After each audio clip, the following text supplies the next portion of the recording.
Hello friends, it's a great day for Hardcore Minecraft. Today is episode 4, and we have a big project to take on.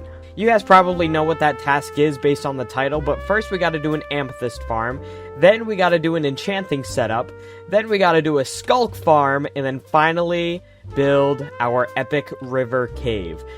The reason we're setting up an Amethyst and a Sculk farm is because in the latest version of my mod Reasonable Progression, there is a brand new block called the Echo Frame that is basically like automatic building, but not really. So I want it. In order to make the Echo Frame, we need 4 Sculk and 1 Echo Shards, and you can now craft Echo Shards in this mod with Amethyst and Sculk. So that's why we need to set this up. I need the Echo Frames because they're going to make building so much easier, and you guys will see why probably in the next episode. But before we begin, let's recap what happened between episodes. Episode 3 wasn't a normal episode, so I kind of want to recap what we did during that episode. First of all, full diamond gear.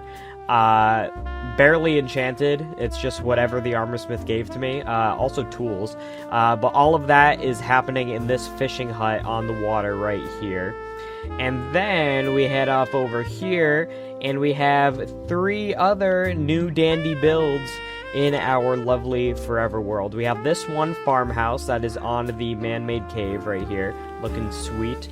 Then we have this water rapids that you can only really do it justice in certain angles, but you know, it's water rapids. Then we have this spruce hut right here that has the cherry cylindrical heart going through it. Then we got our vegetation, custom trees, yada yada right there.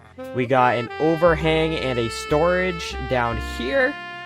And we got those 2 boats. So I have done a lot of building since the last proper episode, episode 2. And if you guys want to see me make these builds, most of them are summarized in episode 3, and the other ones happened on stream, so you can check out the VODs, highly recommend. And subscribe if you want to be up to date when other streams happen, and you won't miss these builds anymore.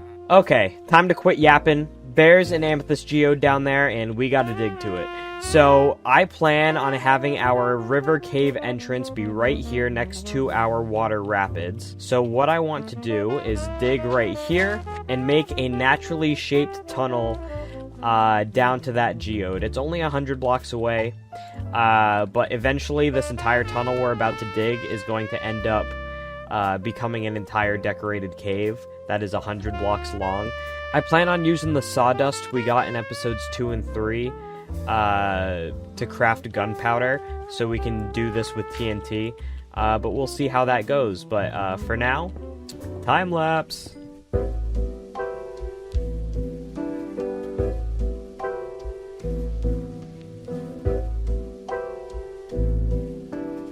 Okay, we've made it to the geode. I don't think I'm happy with the shape of the tunnel that I've made.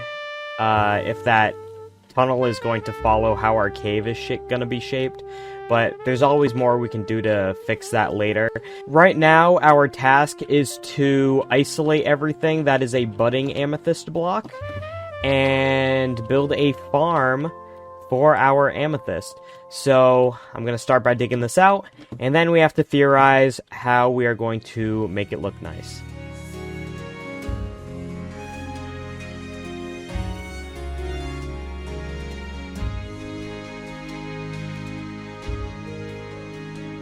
Okay, so our geode is cleared out, and with this formation, I'm not exactly sure how I'm going to make this look good.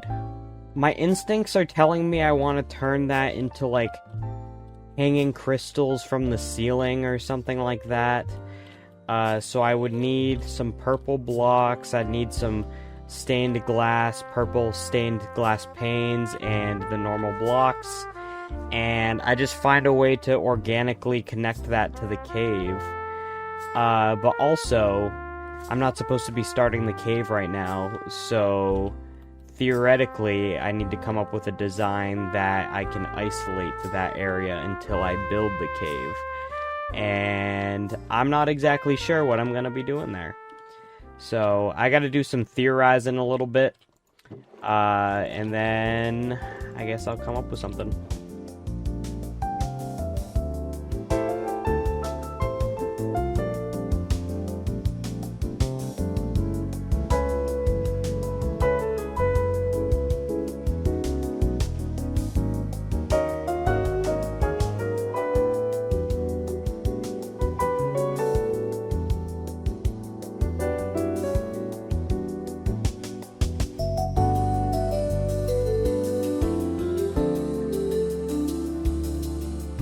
Alright, the Amethyst farm is just about done. I just want to clean up this wall a little bit so the coal isn't here, because I wanted these outside walls to be solid gray, with a little bit of variation, just, you know, making it look cave-like, because we're going to have to integrate it to the cave we have planned to build later.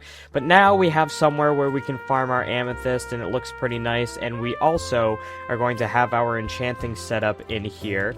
I don't own an enchanting table yet, but once I do, I will be able to place it right here and have a very nice place to do all of our advanced enchanting. All we have left for this episode is to mine out this cave system and build an entryway and a river leading down to it. Now, to dig this out, I don't want to just use a pickaxe because that's going to take an unnecessary amount of time. We're going to use TNT, and for those of you who have watched the series before, you know that this item in my hand, the lumber mill, it drops sawdust when you use it. And we have a ton of sawdust over here in our junk items, and if we press U, you can craft sawdust with charcoal to make gunpowder. We have a lot of farming to do, but we're basically just going to go mine a bunch of trees, smelt them. We already have a bunch of wood here, so I think let's take that and get to smelting with what we have. That's going to make us 3 stacks of gunpowder, but I fear that is not going to be enough, so let's get to farming.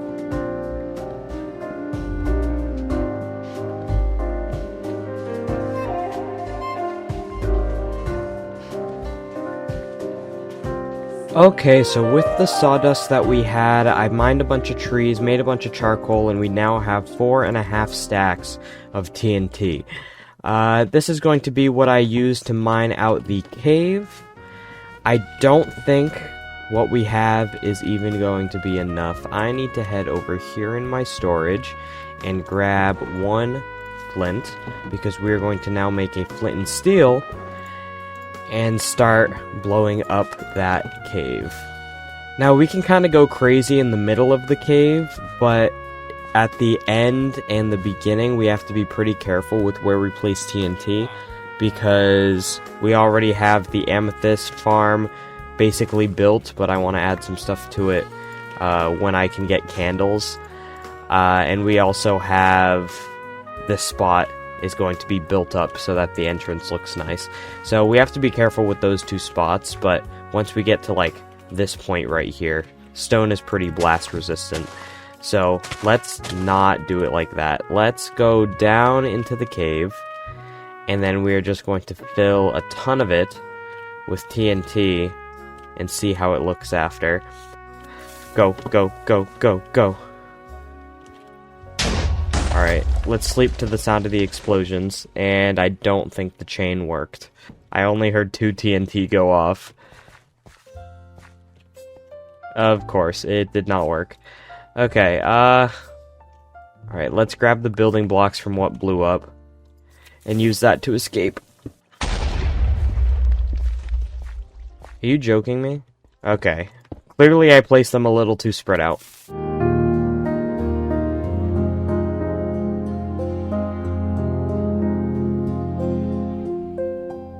So this is going to take a lot of terraforming to make a proper hallway and cave river out of this. But on the surface, we got a pretty good cave here, and I didn't have to use a lot of TNT. I didn't think TNT blew up stone this easily, to be honest. So I'm kind of surprised. But I think if we widen it a little bit, just place some TNT on the sides, I think that'll be enough. I think. I think that'll work. Step 1 is widening out that cave. Step 2 is a little bit of terraforming. And step 3 is the river. So let's get started with step 1.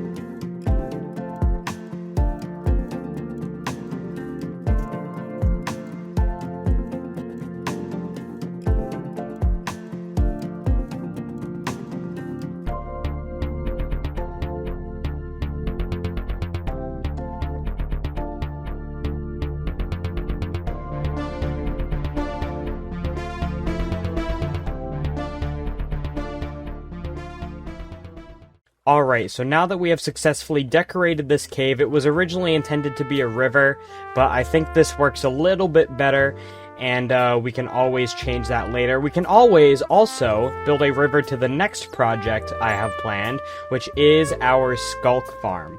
So I've never built a Sculk farm before, but there is a spawner 60 blocks below our Amethyst farm, and a deep dark 300 blocks away. So current project goals: get to the Deep Dark and grab a Sculk Catalyst, but also to build a path that leads to this spawner here.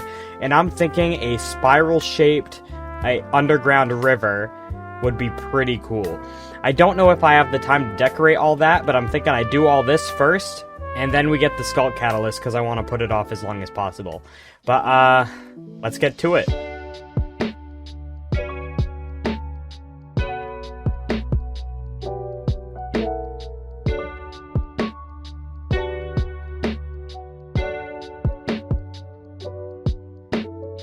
So I can always do the decoration in the rest of the cave later, so right now my priority is getting the Sculk farm that I had planned done.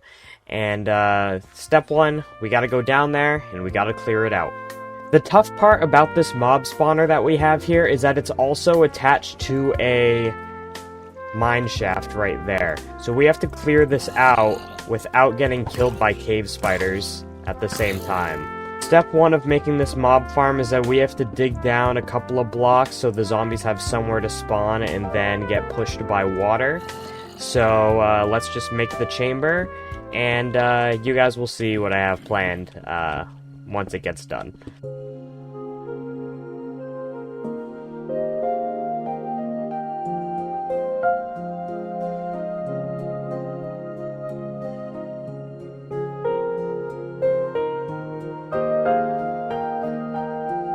Okay, so our mob farm, our zombie farm, our XP farm is technically functional.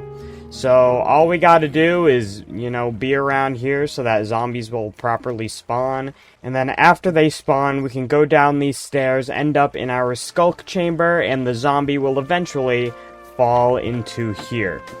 That is the entire design. I'm just now realizing that this design might be susceptible to baby zombies breaking out.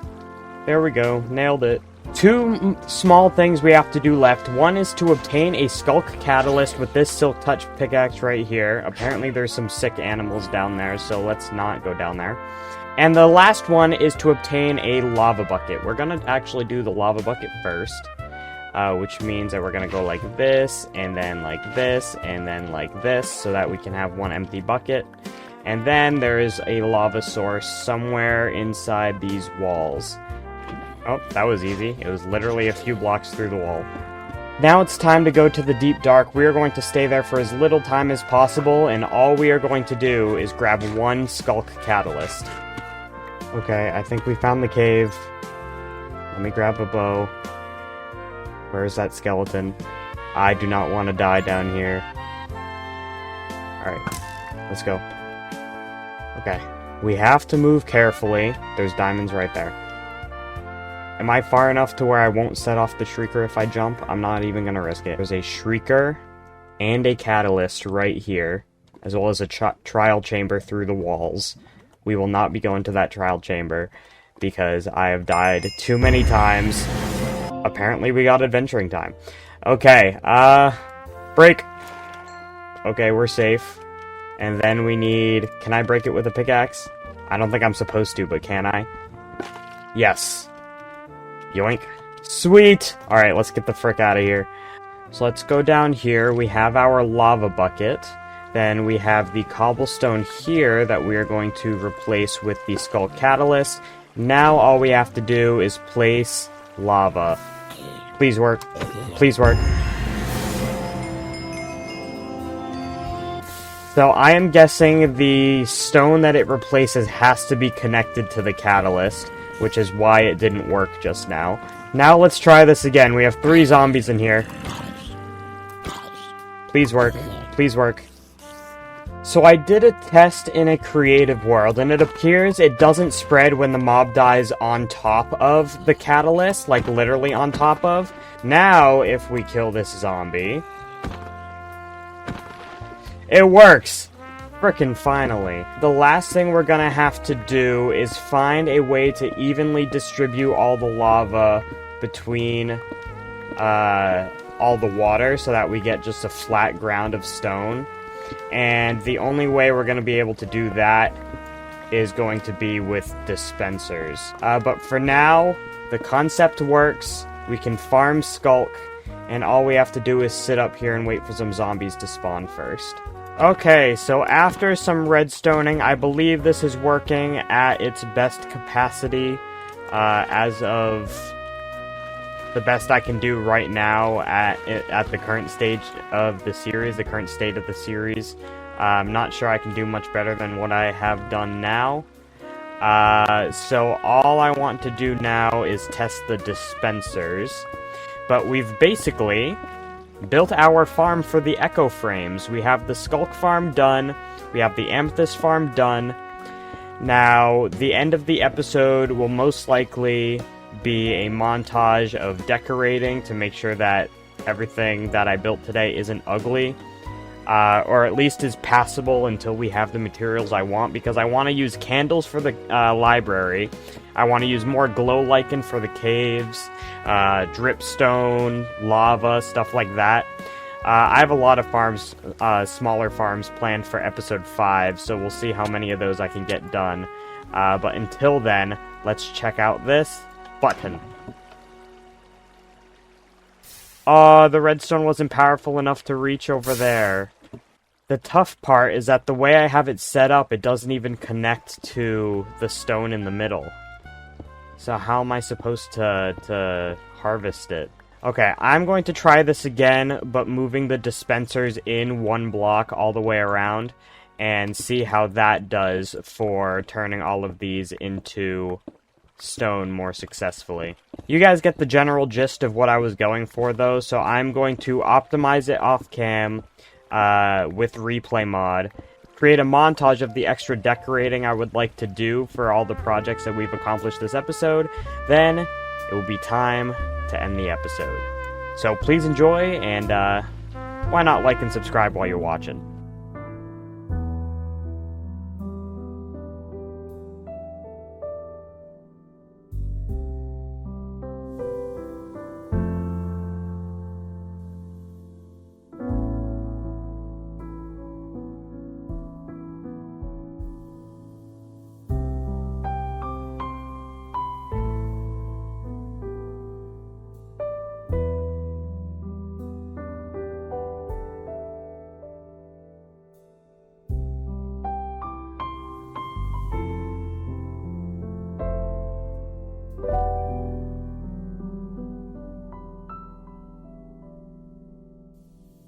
And our projects for today are complete for now. I do plan on doing like a redecoration stream / maybe an episode dedicated to it every so often, just to make sure that I'm always happy with the things that are already built in my world, because I'm sure, even though I'm happy with them now, they're going to get outdated eventually.